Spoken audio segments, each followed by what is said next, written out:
Ulangan pasal 10 ayat yang ke-12 sampai dengan ayat yang ke-22.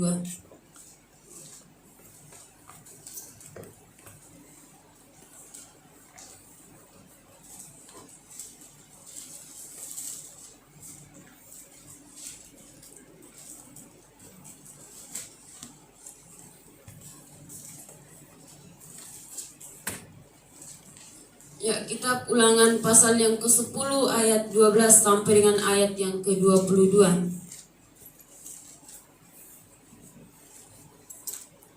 Kitab Ulangan pasal yang ke-10 ayat 12 sampai dengan ayat yang ke-22. Saya akan membacakan kepada kita semua. Orang Israel diperingatkan supaya taat dan bersyukur.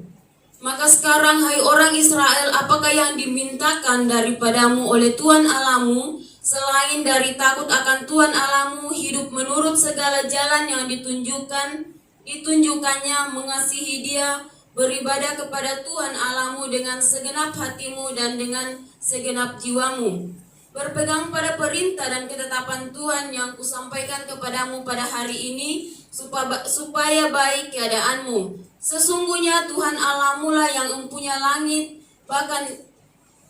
bahkan langit yang mengatasi segala langit dan bumi dengan segala isinya. Tetapi hanya oleh nenek moyangmu lah hati Tuhan terpikat, sehingga Ia mengasihi mereka dan keturunan mereka lah, yakni kamu yang dipilihnya dari segala bangsa seperti sekarang ini. Sebab itu sunatlah hatimu dan janganlah lagi kamu tegar tengkuk, sebab Tuhan Allahmu lah Allah segala Allah dan Tuhan segala Tuhan, Allah yang besar, kuat dan dahsyat, yang tidak memandang bulu ataupun menerima suap, yang membelah hak anak yatim dan janda dan menunjukkan kasih-Nya kepada orang asing dengan memberikan kepadanya makanan dan pakaian. Sebab itu haruslah kamu menunjukkan kasih-Mu kepada orang asing, sebab kamu pun dahulu adalah orang asing di tanah Mesir. Engkau harus takut akan Tuhan Allahmu, kepadanya harus engkau beribadah dan berpaut, dan demi namanya haruslah engkau bersumpah. Dialah pokok puji-pujianmu, dan Dialah Allahmu yang telah melakukan di antaramu perbuatan-perbuatan yang besar dan dahsyat, yang telah kau lihat dengan matamu sendiri. Dengan 70 orang nenek moyangmu pergi ke Mesir, tetapi sekarang ini Tuhan Allahmu telah membuat engkau banyak seperti bintang-bintang di langit. Amin. Puji nama Tuhan. Itulah firman Tuhan pada pagi hari ini, di mana di dalam Ulangan pasal yang ke-10 ayat 12 sampai dengan 22 di sini kita bisa melihat bahwa kitab Ulangan ini banyak mengulangi tentang hukum-hukum yang pernah ada dalam kitab-kitab sebelumnya, ya. Tapi walaupun demikian, bentuk dan konteks kitab ini memiliki kekhususan tersendiri, ya. Jadi ada kekhususan tersendiri dalam kitab Ulangan ini, sekalipun ya hukum-hukum yang hukum-hukum diulangi, ya, dari kitab-kitab sebelumnya, tetapi di sini ada kekhususan tersendiri, di mana bagian utama dari kitab ini berisi tentang perkataan Musa yang ditujukan kepada bangsa Israel yang akan menuju ke tanah perjanjian, ya. Dan di sini kita bisa lihat bahwa perkataan Musa kepada bangsa Israel yaitu supaya bangsa Israel ini mereka taat, ya. Mereka memiliki komitmen untuk taat kepada Tuhan Allah mereka, ya. Dan di sini kita bisa lihat bahwa kenapa Tuhan mau supaya bangsa Israel ini taat kepada Dia, karena Tuhan sudah berjanji, ya, akan menyertai bangsa Israel ke tanah perjanjian, dan Tuhan juga sudah berjanji untuk memberikan tanah perjanjian kepada bangsa Israel, ya. Nah, di sini kitab Ulangan ini juga berusaha yang memberikan suatu pandangan yang luas, ya, kepada bangsa Israel mengenai peristiwa-peristiwa yang terjadi pada generasi-generasi yang sebelumnya, ya. Nah, karena lewat peristiwa-peristiwa itulah supaya dapat memberikan kesempatan atau pembaharuan kepada bangsa Israel, ya. Dan di sini kita bisa lihat bahwa Tuhan di sini diperkenalkan, ya, sebagai raja yang berkuasa ya, sebagai raja yang berdaulat, yang mengisahkan kembali tentang bagaimana pekerjaan-pekerjaan Tuhan atau bagaimana Tuhan membawa bangsa Israel keluar daripada Mesir menuju ke tanah perjanjian ya. Dia juga menyatakan dirinya di Gunung Sinai, dan bahkan di sini kita bisa lihat bahwa dia membawa ya bangsa Israel ke negeri yang sudah dijanjikan kepada nenek moyang mereka ya. Dan itulah sebabnya kenapa di ayat yang ke-12 ya. Di ayat yang ke-12 di situ kita bisa lihat ada kata dan sekarang ya. Ada kata dan sekarang. Nah, di sini kata dan sekarang ini merujuk kepada setelah mendengar segala perbuatan Allah yang telah dinyatakan kepada bangsa Israel ya. Jadi bangsa Israel di sini perlu dibawa kembali kepada sebuah keputusan pribadi ya, supaya mereka memiliki komitmen, supaya mereka bisa memiliki ketaatan kepada Tuhan ya. Jadi Allah menuntut umatnya supaya mereka setia kepadanya dan taat kepada peraturan atau tuntutan-tuntutan tita-tita daripada Tuhan ya. Allah mau supaya umatnya memiliki komitmen ya, memiliki komitmen untuk taat kepada perintah-perintah daripada Tuhan ya. Dan kita bisa lihat ya, apa yang dituntut Allah kepada umatnya, apa yang Tuhan mau bangsa Israel kerjakan dalam kehidupan mereka. Kita bisa lihat di dalam Mika pasal 6 ayat 8 ya. Di sini Mika pasal 6 ayat 8 di sini dikatakan, dan apa yang dituntut Tuhan daripadamu selain berlaku adil, mencintai kesetiaan dan hidup rendah hati di hadapan Allahmu ya. Itu yang dituntut oleh Tuhan kepada umatnya, kepada bangsa Israel, bahwa mereka harus berlaku adil, mereka mencintai kesetiaan ya, dan mereka harus hidup rendah hati di hadapan Allah. Jadi kita bisa lihat di sini bahwa permintaan Allah daripada umatnya yaitu kesetiaan mereka kepada Allah ya. Jadi hal tersebut dapat dinyatakan dari tindakan dari bangsa Israel kepada Allah ya. Jadi ada beberapa tindakan ya yang harus dinyatakan oleh bangsa Israel kepada Tuhan. Yaitu yang pertama kita bisa lihat ya di sini, yaitu takut akan Tuhan ya. Yang kedua, berjalan di jalan Allah. Yang ketiga, mengasihi Allah. Yang keempat, layanilah Allah. Dan yang kelima, berpegang kepada perintahnya. Nah, 5 kalimat ini menunjukkan sikap saling berhubungan. Jadi dari kelima kalimat ini menunjukkan bahwa Allah dengan umatnya itu ada hubungan ya. Ada sikap saling berhubungan antara Allah dengan umatnya, antara bangsa Israel dengan Tuhan ya. Nah, ini adalah dasar ya, dasar dari semua ketaatan yang akan ditujukan untuk Allah. Karena kenapa? Karena mengasihi Allah ya. Kenapa kita harus menunjukkan ya dasar ini? Karena kita mengasihi Allah, karena kita mengasihi Allah ya. Dan di sini juga kita bisa lihat bahwa orang-orang yang seperti itu akan ditemukan berada pada jalan Allah. Mereka akan melayani Allah dan memegang tentang hukum-hukum Allah atau perintah-perintah daripada Tuhan ya. Jadi orang yang mengasihi Allah itu akan melayani Dia, akan menyelidiki firman-Nya ya. Karena tidak ada seorang pun yang mengatakan bahwa saya mengasihi Allah tetapi tidak melakukan kebenaran firman Tuhan.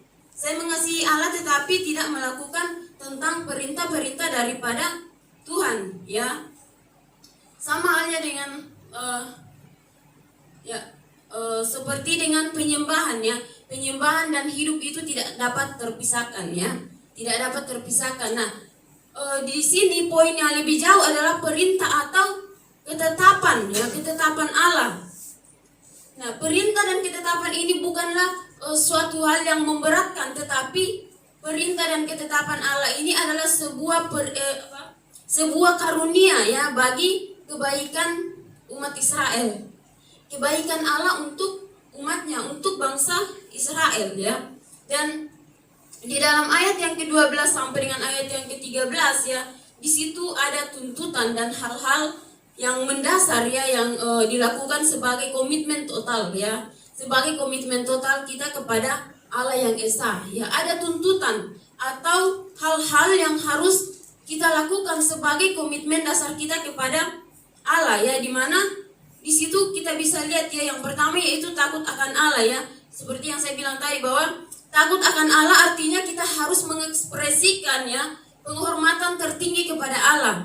Hanya Dialah yang dapat kita berikan apa tentang penghormatan kita. Dan yang kedua, berjalan di jalan Allah atau memiliki ketaatan sepenuhnya. Ya, harus ada ketaatan sepenuhnya ya. Jadi di sini bukan ketaatan kita itu bukan setengah-setengah ya. Hari ini kita taat, besok tidak. Atau lusa kita tidak taat, lusanya lagi kita taat. Ya, tidak seperti itu, tapi di sini dikatakan bahwa harus memiliki ketaatan yang sepenuhnya. Ya, seperti dengan aturan ya. Aturan itu kalau ada orang yang melihat kita, mengawasi kita, kita akan melakukan aturan itu dengan taat. Tetapi kalau tidak ada orang yang melihat kita, atau ketika tidak ada orang yang mengawasi kita, maka kita pasti akan melanggar. Ya, pasti kita bilang, tidak ada yang lihat saya, tidak apa-apa saya lakukan ini. Nanti kalau ada yang lihat saya, baru saya taat lagi. Tidak seperti itu ya. Tetapi di sini ketaatan kita harus memiliki ketaatan yang sepenuhnya ya. Harus sungguh-sungguh, bukan setengah-setengah ya. Lalu yang ketiga yaitu mengasihi Allah. Nah, apa yang harus kita lakukan ketika kita mengasihi Allah? Dalam Yohanes 14 ayat 15 di situ dikatakan bahwa jikalau kamu mengasihi aku, kamu akan menuruti segala perintahku.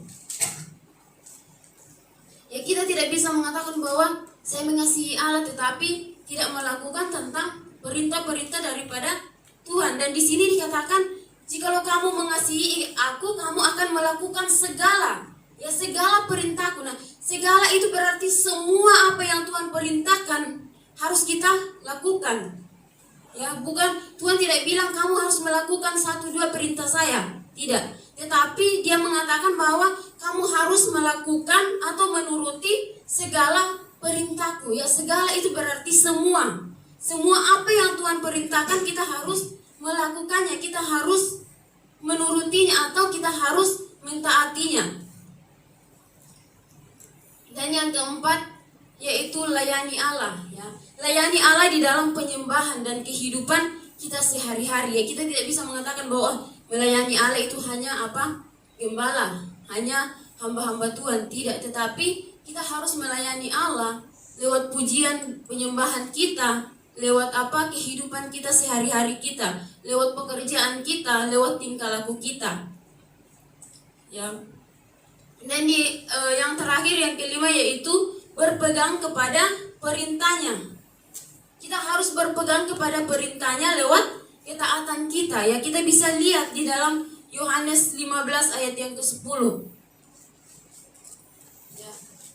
Kalau kita sudah mengasihi Allah, berarti kita harus menuruti segala perintahnya. Lalu di ayat yang ke-15 Yohanes 15 ayat 10 dikatakan kalau kita sudah menuruti segala perintahnya, maka apa yang akan terjadi bagi kita? Di sini dikatakan, jikalau kamu menuruti segala perintahku, kamu akan tinggal di dalam kasihku. Ya, kita akan tinggal di dalam kasih Allah ketika kita menuruti segala perintah dan ketetapan-ketetapan daripada Tuhan. Ya. Lalu di sini kita bisa lihat ya bahwa inti dari kelima tuntutan ini adalah mereka harus mengasihi Tuhan ya. Jadi inti ya dari kelima tuntutan ini yaitu mengasihi Tuhan ya. Lalu kita bisa lihat bahwa takut akan Allah ya. Mereka harus takut akan Tuhan Allah mereka ya. Dan di sini kita juga bisa lihat bahwa jadi karena takut yang sesungguhnya dan kasih sejati kepada Allah itu merupakan dua hal yang saling melengkapi ya, dan tidak dapat dipisahkan ya. Jadi takut ya dan kasih sejati kepada Allah itu merupakan dua hal yang saling melengkapi, ya, merupakan dua hal yang tidak dapat terpisahkan, ya. Karena kenapa? Di sini kita bisa lihat bahwa karena keduanya ini merupakan tanggapan tulus, ya, dari hati kita terhadap keagungan dan kemurahan Allah. Ada tanggapan tulus, ya, dari dari keagungan, ya, dan kemurahan Allah. Nah, takut akan Allah adalah hidup di jalannya yang benar, ya. Kita harus hidup pada jalan yang benar, ya. Nah, di sini mengasihi dan melayani Dia dengan segenap hati dan seluruh kehidupan kita, ya, seluruh keberadaan kita. Kita harus mengasihi Dia dengan seluruh keberadaan kita. Nah, di sini kita bisa lihat bahwa bagi kebanyakan orang, takut itu adalah sebuah hal yang dianggap negatif, ya. Mereka menganggap sesuatu hal yang negatif, tetapi takut dalam kategori Alkitab mempunyai arti yang positif, ya, mempunyai arti yang positif, ya, paling tidak dalam relasi kita dengan Tuhan, ya, lewat hubungan kita dengan Tuhan. Jadi ketika takut, ya, sama seseorang yang kita tahu bahwa dia itu jahat, dia itu berkuasa, maka itu akan membuat suatu reaksi negatif dalam kehidupan kita, ya. Tetapi apa yang akan terjadi ketika kita takut kepada orang yang mengasihi kita? Apa yang akan terjadi ketika kita takut kepada orang yang kita kasihi, orang yang mengasihi kita, ya? Ketika kita takut kepada orang yang mengasihi kita seperti apa? Allah sendiri, ya, seperti Allah sendiri. Nah, di sini entah bagaimana, ya, ketakutan itu berbeda sama sekali ketika apa? Kita takut terhadap Allah, ya, ketika kita takut terhadap Allah yang mengasihi hidup kita. Nah, hal itu berubah, ya, menjadi sebuah perasaan kagum, ya. Ada perasaan yang kagum akan kasih dan kuasa Allah ketika kita memiliki rasa takut kepada Tuhan, ya, dalam artian kita takut kita harus menaati atau menuruti setiap perintah-perintah daripada Tuhan, ya. Nah, sesudah itu hal itu, ya, yang membuat kita ingin berseru, ya, hal itu yang ingin membuat kita terus berserah sepenuhnya kepada kehendak daripada Tuhan, ya. Nah, ketakutan seperti inilah yang akan membuang perasaan takut yang negatif dalam kehidupan kita. Lalu, saudara yang sama dikasihi dalam Tuhan, ya, mengapa orang Israel di sini dituntut untuk merespon Allah dengan kesetiaan mereka, untuk merespon Allah dengan ketaatan mereka? Karena hal tersebut, ya, bukan hanya sekedar karena tindakan penyelamatan Allah, ya, karena bangsa Israel baik, karena bangsa Israel taat, tetapi bangsa Israel harus mengasihi Allah karena Allah terlebih dahulu mengasihi mereka, ya. Allah yang terlebih dahulu mengasihi umatnya. Itulah sebabnya kenapa dikatakan bahwa bangsa Israel harus meresponi tentang ketaatan mereka kepada Allah. Ya, sekalipun di sini Israel sering tegar tengkuk, ya, bangsa Israel terlalu sering memberontak kepada Allah, tetapi Allah tidak pernah meninggalkan mereka. Allah tetap mengasihi mereka, ya, karena mereka adalah umat pilihan Allah. Mereka adalah umat atau bangsa Israel yang dipilih dari segala bangsa. Nah, di ayat yang ke-14, ya, kita bisa lihat di situ, di mana di sini dikatakan bahwa Allah mengatasi segala langit dan bumi dengan segala isinya. Allah mengatasi segala langit dan bumi dengan segala isinya, artinya bahwa Allah adalah pencipta, ya. Allah adalah pemilik alam semesta ini, ya, dunia dan segala isinya adalah miliknya, ya. Dan di sini kita bisa lihat bahwa sekalipun Allah yang menciptakan alam semesta, tetapi Dia memilih Israel dari segala bangsa, ya. Jadi inilah yang menjadi alasan yang mendasar, ya, bahwa bangsa Israel itu harus meresponi Allah dengan hormat, ya, dengan penuh kasih. Karena mereka adalah bangsa pilihan, ya. Mereka yang dipilih dari segala bangsa. Bayangkan ya, ada banyak bangsa-bangsa tetapi kenapa Allah hanya mau memilih bangsa Israel? Ya, mereka dituntut untuk mengasihi Allah. Ya, tetapi di sini kita bisa lihat bahwa tuntutan ini bukan sebuah perintah, tetapi merupakan hubungan spiritualitas kita kepada Allah. Yang merupakan hubungan spiritualitas yang mendalam antara Allah dengan umatnya, antara bangsa Israel dengan Tuhan. Ya, itu adalah sebuah hubungan spiritualitas yang mendalam kepada Allah dengan umatnya. Ya, mereka dituntut untuk apa? Karena Karena mereka memiliki hubungan yang mendalam terhadap Allah, maka mereka dituntut untuk apa? Menyunat hati mereka dan jangan lagi tegar tengkuk. Ya, di ayat 16 di situ dikatakan bahwa mereka harus menyunat hati mereka dan jangan lagi untuk tegar tengkuk, ya. Nah, di sini kita bisa lihat bahwa sunat itu berarti terbuka, responsif, ya, taat kepada Allah. Ya, nah, bukan hanya hati kita yang harus disunat, bukan hanya hati kita yang harus dibersihkan, ya, tetapi telinga, ya. Yeremia mengatakan bahwa telinga kita, bibir, ya, telinga dan bibir kita juga itu harus disunat. Nah, di sini kita bisa lihat ya bahwa hati yang belum disunat, ya, berarti masih hidup di dalam hal-hal yang tidak benar, ya. Yeremia 6 ayat 10, ya, di situ dikatakan telinga yang belum disunat artinya bahwa belum mendengar hal-hal yang baik, ya. Belum mendengar hal-hal yang baik, ya. Mungkin masih suka menguping, ya. Kalau ada orang ngobrol-ngobrol, ya, di situ juga pasang telinga, ya. Suka menguping, ya. Dan di sini tidak hanya telinga kita yang harus kita bersihkan, telinga kita yang harus disunat, tetapi bibir kita juga harus disunat, ya. Di sini katakan bahwa bibir yang belum disunat itu adalah bibir yang mengucapkan hal-hal yang tidak baik, mengucapkan hal-hal yang tidak benar, ya, karena telinganya juga belum disunat sehingga dia suka pergi menguping, sampai akhirnya karena mulutnya juga belum disunat, maka apa yang dia dengar dia pergi cerita lagi, dan apa yang dia dengar tidak sesuai lagi dengan apa yang dia pergi cerita, ya. Bibir yang merupakan yang mengucapkan hal-hal yang tidak benar, tidak sesuai, atau suka pergi gosip, ya, itu adalah bibir yang belum disunat, ya, kata Yeremia. Dan di sini kita bisa lihat ya bahwa sunat itu adalah kita harus mengesampingkan sesuatu hal yang tidak baik dalam hati kita, sesuatu hal yang tidak baik yang akan merintangi kehidupan kita, ya.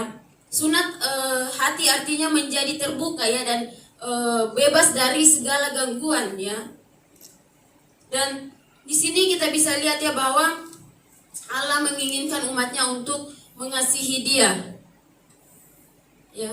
Tetapi untuk mengasihi Allah kita harus melakukan hal-hal yang hal-hal yang khusus, hal-hal yang harus ada tindakan khusus, ya, pada hati dan pikiran kita seperti sunat, ya. Kita harus membersihkan hati dan pikiran kita. Nah, memerlukan keputusan, ya, dan tindakan yang akan menjadi simbol kesetiaan kita kepada Tuhan. Jadi harus ada simbol kesetiaan kita kepada Tuhan. Nah, saudara yang sama dikasihi dalam Tuhan, untuk menimbulkan rasa takut akan Tuhan, di sini kita bisa lihat bahwa Musa di sini dia menyuruh bangsa Israel untuk memandang Tuhan itu sebagai penguasa alam semesta, ya.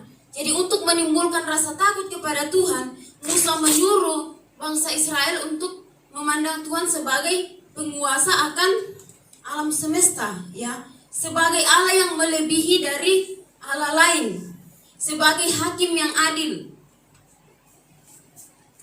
ya, sebagai hakim yang adil, yang berdaulat, ya, dalam kehidupan kita. Nah, tidak hanya itu, ya, Musa juga di sini mengingatkan Israel, ya, bagaimana Allah telah mencurahkan penghormatan, ya, berupa perjanjian kepada para nenek moyang bangsa Israel. Allah menggenapi janji-janjinya yang diutarakan atau yang pernah disampaikan kepada nenek moyang mereka, dan membuktikan diri juga sebagai penolong orang-orang yang tidak berdaya, ya. Di sini kita bisa lihat ya bahwa karena keadilannya, maka Allah menghakimi setiap manusia sesuai dengan standar mereka. Allah mengasihi Allah menghakimi manusia itu sesuai dengan standarnya kita karena keadilan daripada Tuhan, ya. Tetapi di sisi lain, Allah juga memberikan keadilan kepada orang-orang yang tidak berdaya. Allah memberikan keadilan kepada orang-orang yang lemah, kepada anak yatim, kepada janda-janda, dan kepada orang asing, ya. Dalam ayat yang ke-17 ya, sampai dengan ayat yang ke-22, di situ ada relasi Allah dengan umatnya, ya.